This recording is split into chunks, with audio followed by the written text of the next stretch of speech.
All right, guys, Automatic Garage back today. We are here with a 2004 F-250. Been here at the shop before. I think it's been in a couple of videos.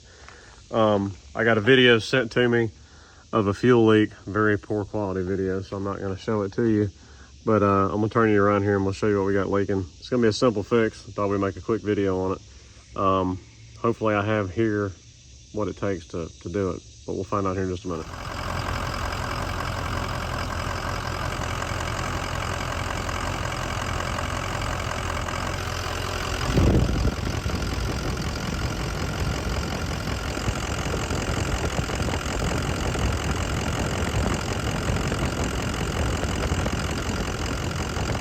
All right, so it appears to be the body of that regulator portion that goes on the fuel bowl where your spring and all that stuff is for doing your blue spring mods. So worst case scenario, I know I have one or two blue spring mods here, brand new in the bag.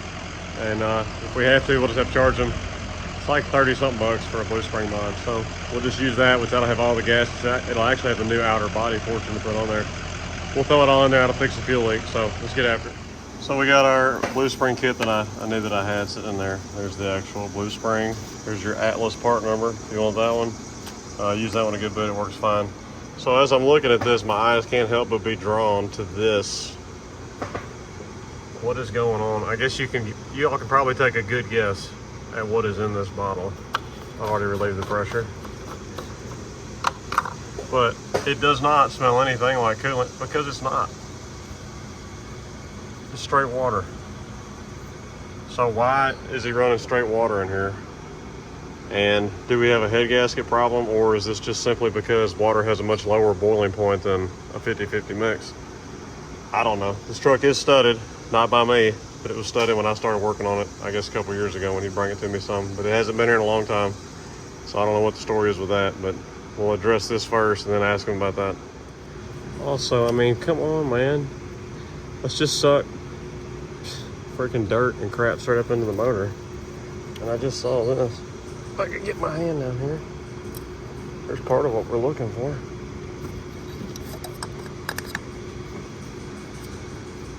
So I'm guessing somebody got rough, tore it up, whatever, and they just decided, it's just a hole, let's not worry about it. Do you ever just look at a truck and be like, oh man, it's still worth saving? I mean, it's pretty straight. It does run good, I know that. Now, one thing I know that's wrong with this truck from in the past is it has a leak at the bed plate. And of course that's a pricey job and a very labor intensive job, so he's just been watching his oil and adding oil to it. Now, I say he should be watching his oil, whatever. But anyways, I think that'd be something cool to do here on the channel. Just find a truck that's like, it's almost gone, but it's still worth saving, and save it. All right, simple job. Just get this out of the way so you got good access to it. To do that, we're gonna take our air intake. I take the degas bottle loose, just the 2 bolts, so you can wiggle it around more. Makes moving the air intake in and out a little bit easier. So let me get busy doing all that.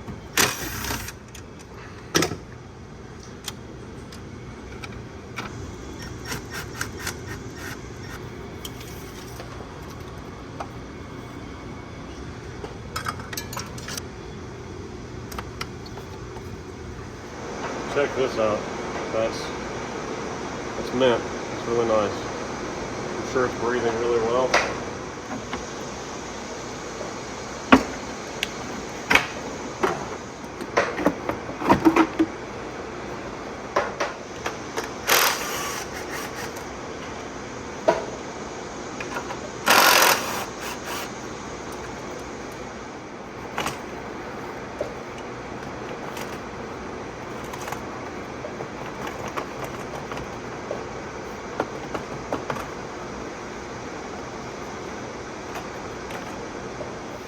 Very simple, undoing the one fuel line, 21 millimeter. Make sure you back the nut up so you don't screw that up. Undoing our 4T27. All right, I rushed through that just a little bit because that fuel bowl was freaking hot, burning the crap out of my fingers. So all the bolts are easy to get to except for that very bottom one right down there. So what I do is usually go right underneath where that fuel line is. I just push down the radiator hose and that gets you access to it. And you can usually tuck it over here under your battery handle. Can't do it one-handed here, but that'll hold it down. And then you can undo your bolts real easy. So this usually stays stuck in the cover, but this one is like super duper hard as a rock. Old one out, new one in. The lower portion there, we hadn't put the plunger of the spring in yet. And old one out, putting the new one in right here. I always have trouble getting my fingers to work with this one.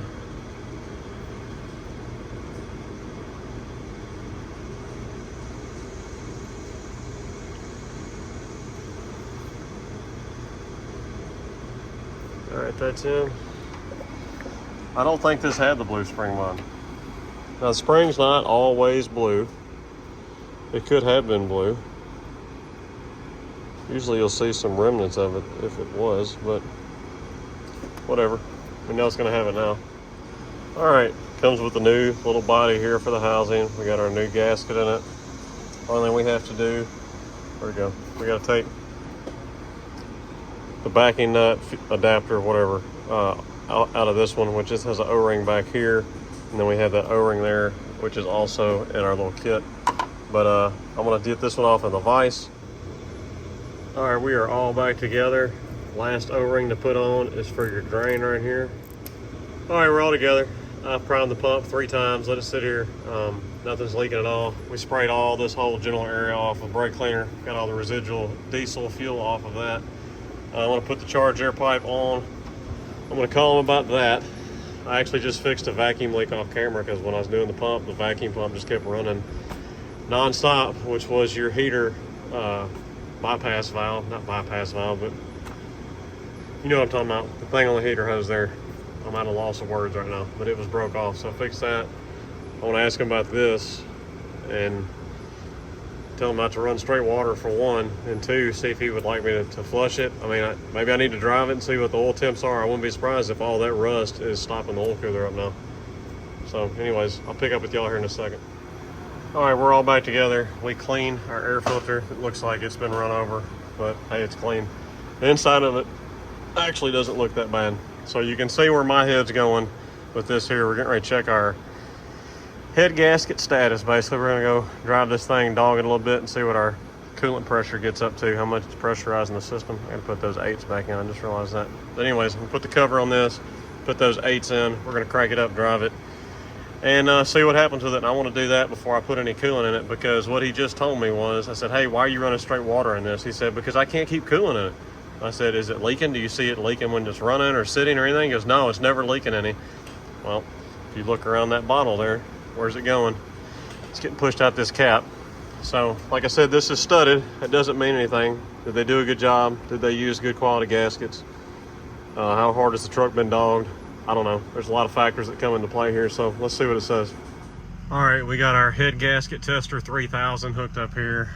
I did have a little pin mark right there showing where about 15 pounds is, because that's getting up there once you get to that point.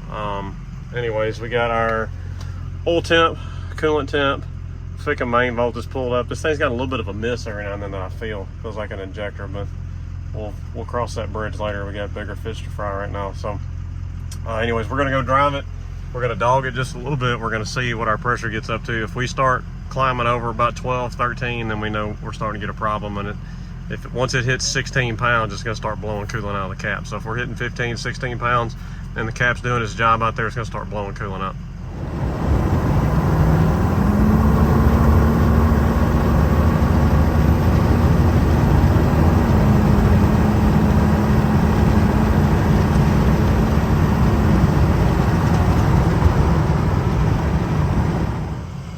So I tried to get a shot.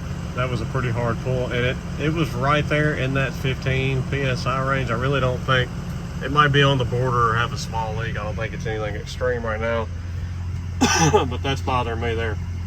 Coolant temp's 217, and there's our oil temp right there. Now, also what we had on our codes, we got a cooling fan, control circuit, fan speed, sensor circuit, no signal. When I went out there, I felt like the fan was not pulling. It's definitely not pulling what it ought to be pulling with that temp right there right now. So I think we have a fan clutch issue for 1.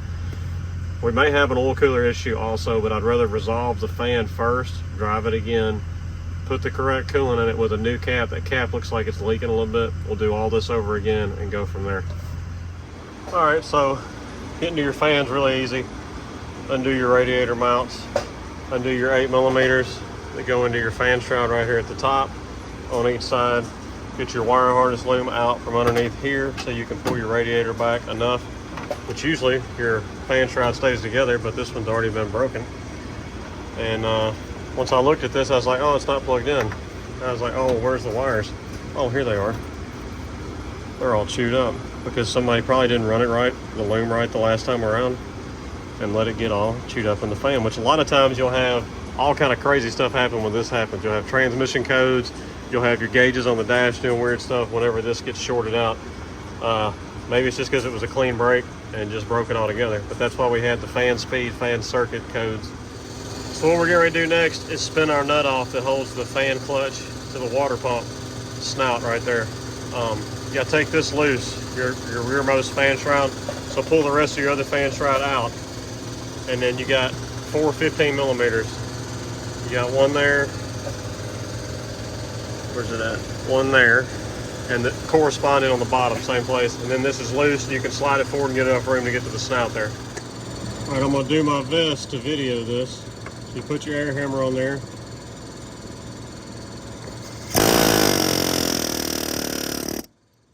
And it spins it off. All right, now take your fan and this shroud, raise them both up at the same time. Can't hold the camera and do that, but it's that simple. And then we're gonna drop back in with the shroud and the new fan clutch and put them back on. All right, these are 13s. Just back them out. We're gonna swap our fan over to our new fan clutch. Okay, shroud's back in. Now you just spin your fan clutch back onto the snout of the water pump. You don't have to tighten it up. The centrifugal force of spinning is gonna tighten it up. That's all it takes. So do that, put your shroud back in, bolt your radiator back in. Of course, before you do that, I'll show you in just a second, clipping your wiring harness back into here. All right, clip your wiring harness in. It has a little tooth right here that locks under that square you see there. It has a locking tab here. If you're missing these, more than likely you're gonna end up screwing your wiring harness up, because that's what happens. This stuff will get dry, it'll break, and as you can see, there's not just a ton of clearance. So once something messes up, it's easy for it to get wound up in here. All right, we are all together. I'm gonna crank her up, and I'm willing to bet the air conditioner works significantly better now that it has a fan to actually pull air through the radiator and the condenser. So let's back her out. I'm gonna go and start flushing the system. I'm just gonna flush water with the top off the degas bottle and the drain out of the radiator. Go drive it some, come back, do the same thing. I'm gonna pull the block plugs. We're gonna let that drain, and then our final pour through is gonna be distilled water. This is probably gonna be a waste of time because that oil cooler is probably stopped up, but I gotta give it a try. So we'll do everything but fill it up with the antifreeze and see how our temps look then, because I don't wanna waste $100 with the antifreeze if we're gonna be pulling it back apart. World of difference. You can feel so much air moving. So if you turn your AC on, it should command that fan to be on fan speed 1 or 2, one or the other, and be pulling some air. Before, it was just freewheeling, you felt very little air moving. So that's one thing you can immediately tell if your fan's working or not. So we'll back this out, we're gonna start flushing. So this is one advantage that I have, is this is hot water coming out of my hot water system on the house. This is the old automatic garage headquarters right here.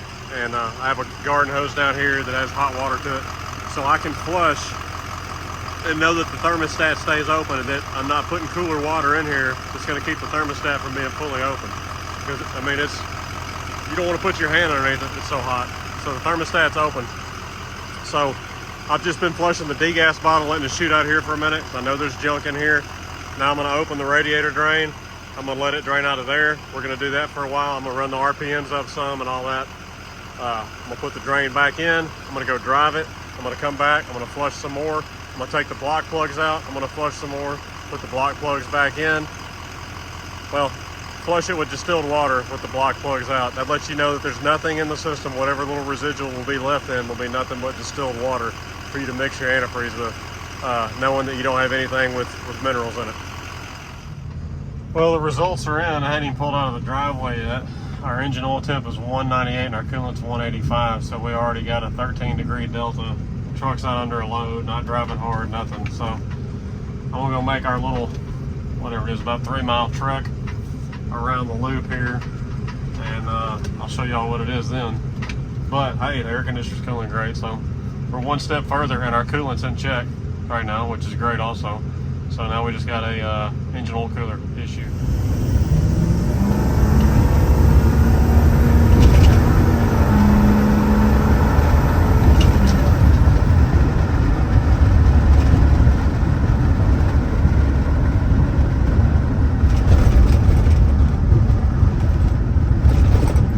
And that's no bueno. What is it now? 20 degree difference. Ford says 15 is acceptable. And I mean, with a good clean coolant system and a nice clean oil cooler, OEM that is, which I don't know, this could have a Dorman in it for all we know. If somebody cut a corner when they bulletproofed it. That's about 5 minutes, 3 miles worth of driving there. We're 26 and 7, what is that? 34, 33 degrees. Totally unacceptable.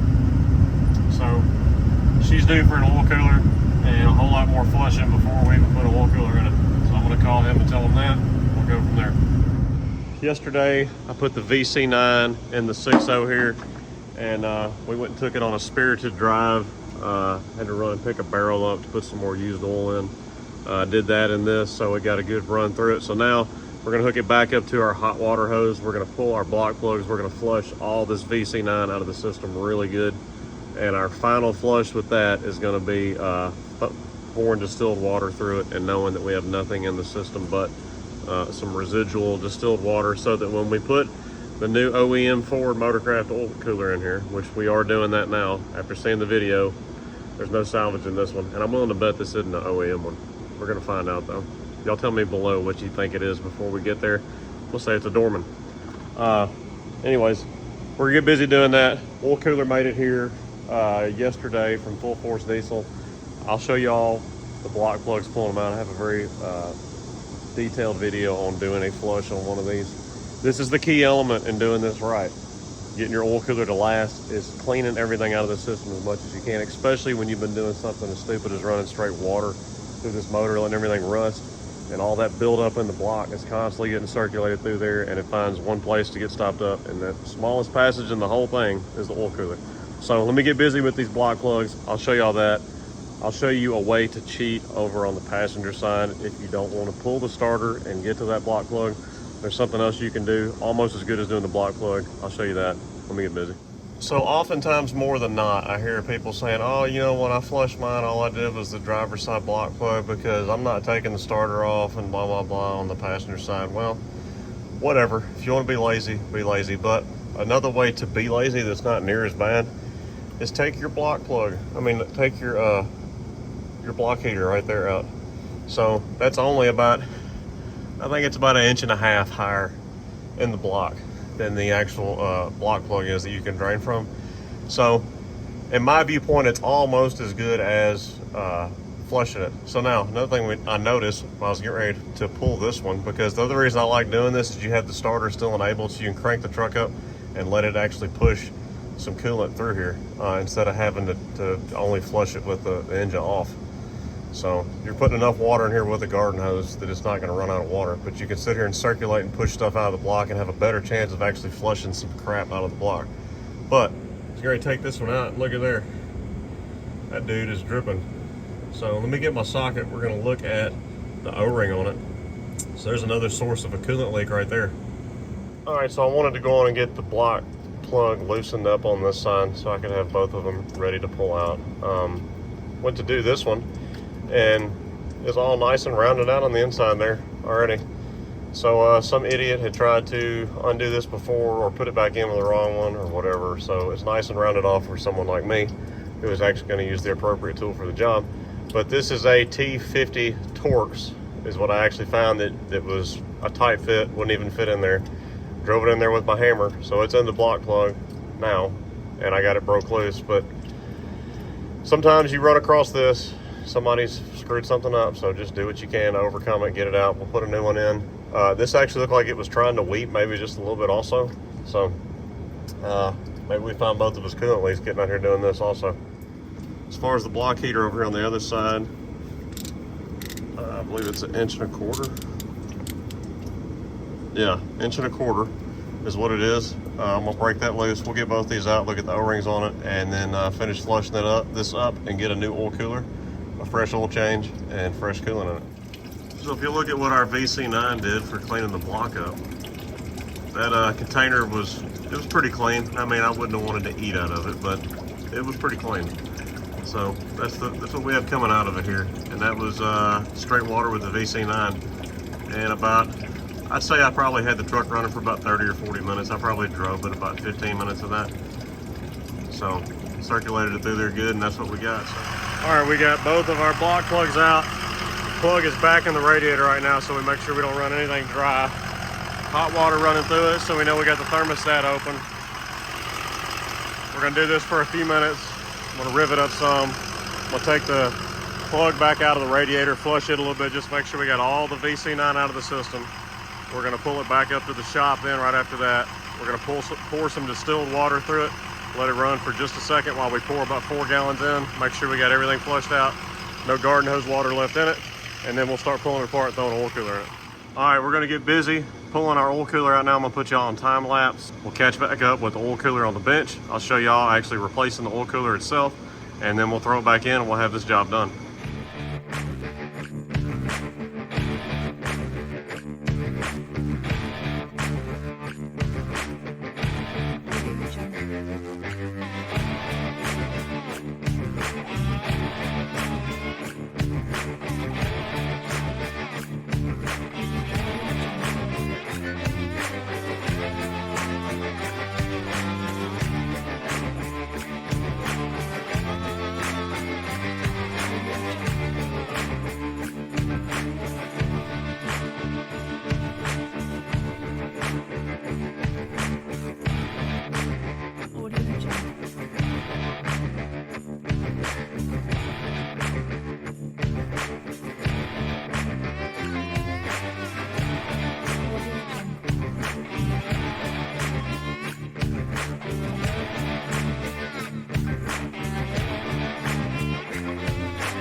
So this is the crap that you get in your system with running straight water. That's just rust that's built up. Now, this is aluminum. It's not rusting, but it's rust that's come from the block and everything else and run through the system. So it's one thing to put water in your truck, drive it for a day or something when you're trying to flush it. But you have to remember, water has a lower boiling point, and it makes the block and heads and whatever else that's cast iron rust in the meantime while it sits there. So don't just run water in your truck.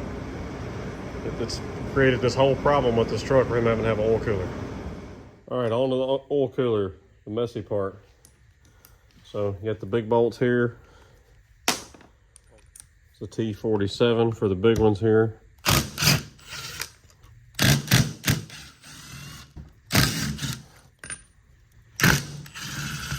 All right, we're switching. We got these little ones to undo now. They're T30s.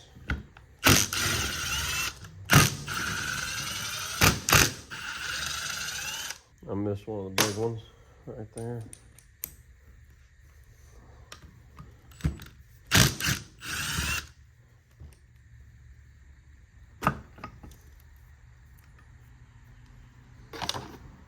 All right, you got your two 13s right here.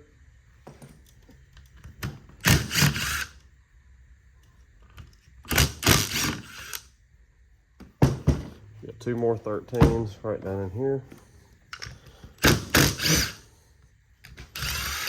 Oh man, I just noticed something. For those of you that watch the channel, probably already see. I can't get my fingers in there. What I'm getting ready to make fun of. If you look real close right there, it says made in China. That's that terrible logo I hate. Dorman. Don't ever, ever, ever put one of these in your truck. They're junk. You're just asking for problems. You're asking for a rupture. You're asking to do the job over again in a very short amount of time, for sure. Get your gasket out. Now you gotta get your two blocks. Set it on your two blocks like so. Get you a dead blow hammer or something that's not gonna mess anything up. Get it there. Get you a socket. Put it on this one here like that. Give it a whack. Make sure you don't hit the aluminum case.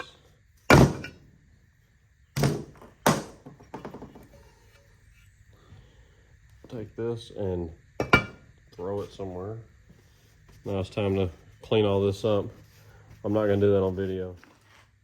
One thing I didn't show you, you got two O-rings, or sorry, three O-rings down in here to take out.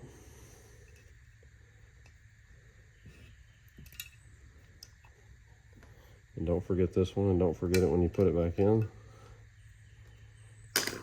Now I'm gonna clean it up. All right, we got our new OEM Ford, made in USA oil cooler. We've already put our new gasket on the cover here. I should have videoed it, but in all these crevices up in here and stuff, there was so much oil sludge from this thing just not working right, and probably lack of oil changes on this thing too. So we're gonna get our O-rings all ready for the oil cooler itself. You got two different sizes. You got two of each. You got one big fat one smaller fat one. Grease everything, or sorry, oil, grease everything up. Start with your big ones. They go first on here. Go all the way to the bottom.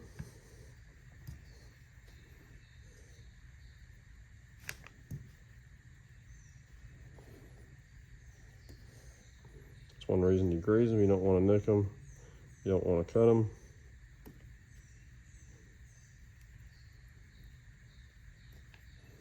All right, we got them on there. Next thing is on this top I was telling y'all about. Don't forget this little O-ring. You got two O-rings there also. I don't grease these up because they have the little tabs that help hold them down in there. You're gonna have two smaller O-rings in your kit here. One's a little bit smaller than this one. It's for this right here, which never leaks, and I never take off, and I never replace it. If you want to, you can. I don't. The only thing I do with grease with these is I do kind of pack a little bit down in there, because I think it just adds a little bit of reassurance that it's not going to pop out while you're putting your cooler in here. Take your oil cooler. Make sure you have your three O-rings in there like I said. Make sure you put it in the right way.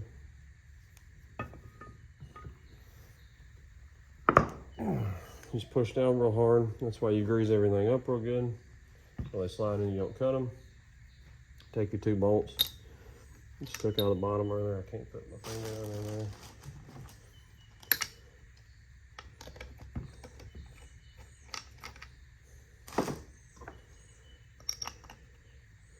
We're going to snug these up with the impact. We're going to come back and torque those in just a second. Flip it over. Put your two nuts on the top. We're going to do the same thing. We're going to snug them up. I'm going to break the torque wrench out. we're going to torque those down. All right, 16 foot-pounds on the nuts and the bolts both.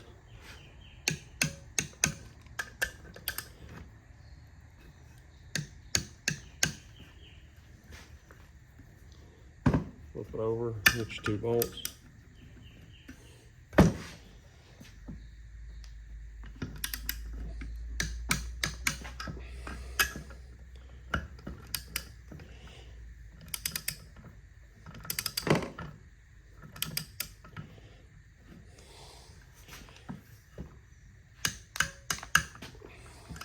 All right, we're going to install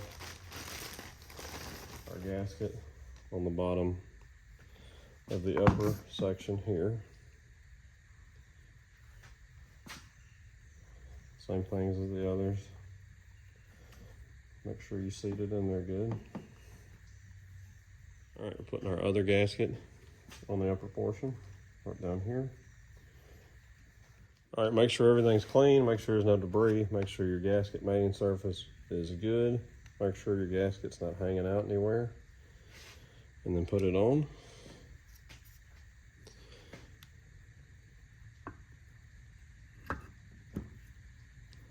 Put all your bolts back in.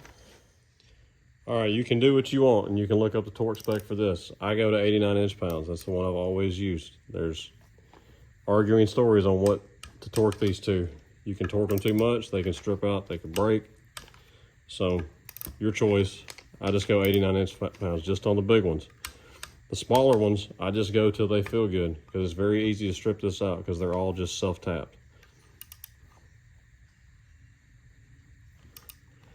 Even this one doesn't feel good, but I got it to 89. So your choice, just telling you what I do.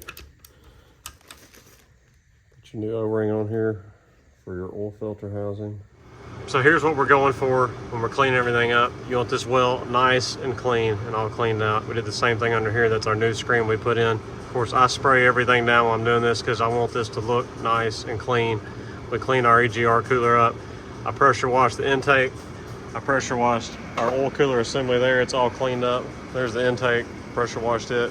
Everything should be good to go now. We got new Felpro intake gaskets that comes with the donut and the O-ring for your turbo return and all that stuff. So we got that ready. This is all reassembled and ready to go in. I will show y'all bits and pieces of the important part of putting this back together. Taking it apart is a no-brainer. Once again, if you feel like that's overwhelming for you, then you probably shouldn't be here at this point. But I'll show you all the torque specs for the oil cooler. I'll show you the torque sequence and the specs for the intake. And we'll hit the high points and we'll get this back together and be done with it. A couple key things that were important. So if you take this outer turbo cover off, it makes it easier getting the intake out when it still has the ear for the EGR cooler. So that's why that's off. Notice the truck didn't spool very quick. This is why. That's all cracked and it was barely dangling on there, and the barb that it hooks onto on the intake was all stopped up. So map sensor wasn't getting a reading at all, hardly for where it was at. Fickum was not bolted down at all. Let's see, I think I got the bolts and the little washer things for holding that down. This one's really loose also. What else do we have going on?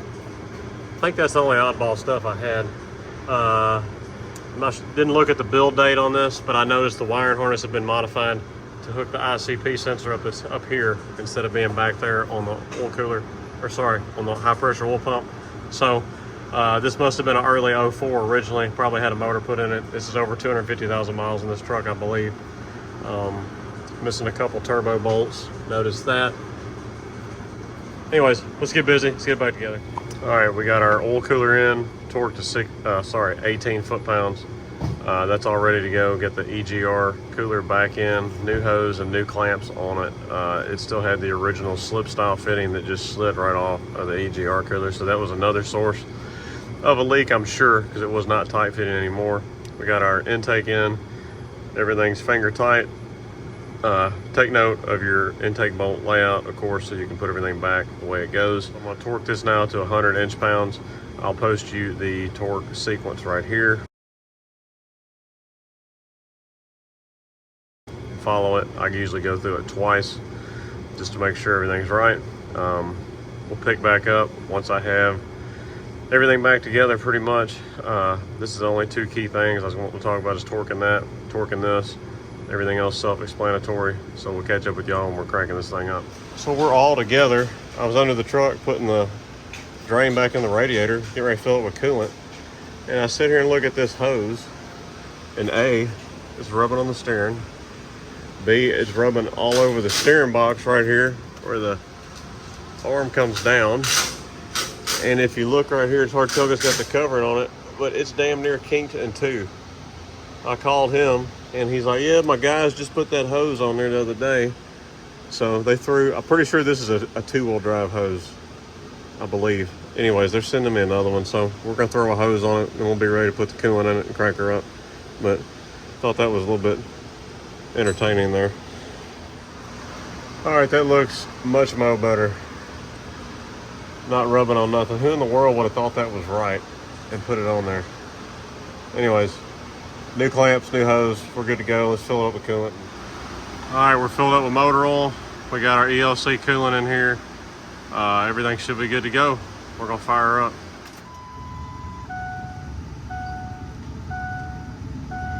Gonna prime the pump a couple times since we took the upper filter housing off.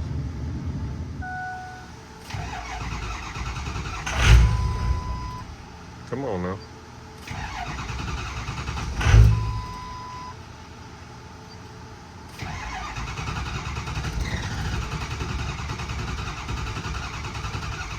You see the oil pressure's not coming up yet.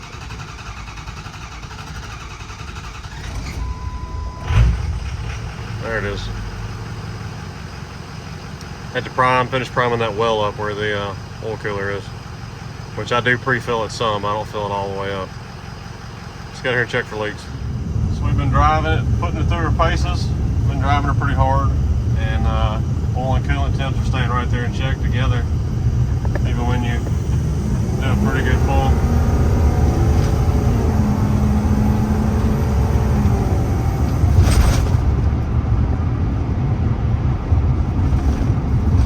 So I think we got her fixed. All right, guys, hope y'all enjoyed the video on getting this 6.0 right. Don't put straight water in your 6.0. Put a quality ELC coolant in it, and don't let this happen, because we flushed and just hoping that we got all that trash out of the block. Taking the block plugs out, flushing it that way, but you still run the risk of having some trash in there. That's where your coolant filtration comes in. He didn't want to spend the money on it.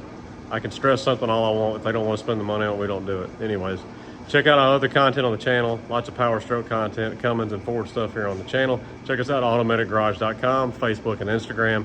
If you're looking for somebody and you're in the Mid-South area, we're located in West Tennessee. All our contact info is on our website. We appreciate y'all watching. We'll holler at y'all later.